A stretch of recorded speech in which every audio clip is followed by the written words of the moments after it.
Well, I pulled out 3 plugs so far, and man, that's pretty crusty. Some mixed matched plugs. I am not sure what that red is.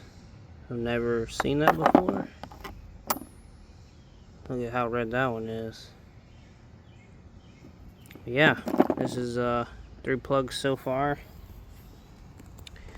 and I'm on the second to last one on the driver's side. Yeah, it's quite interesting. These are the new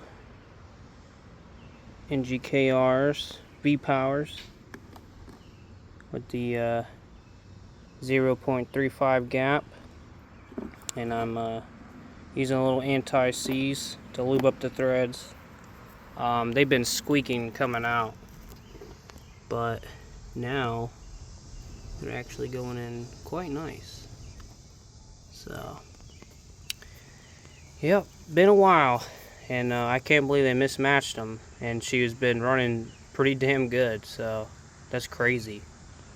But yeah, fresh plugs will be very nice. While I'm over here, I did replace the air filter AC Delco round.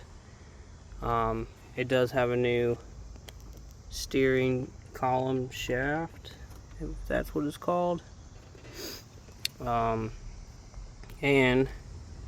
new power steering pump with new lines. However, don't really know what happened there, but no leaks. The evap's in good shape. Still not leaking anything. I don't know if you'll be able to see this. The fluid is still there. I took it out last night after it cooled down, just to keep her moving, but not too far. But yeah, so far so good. I'm gonna pull the rest out and see what we got there.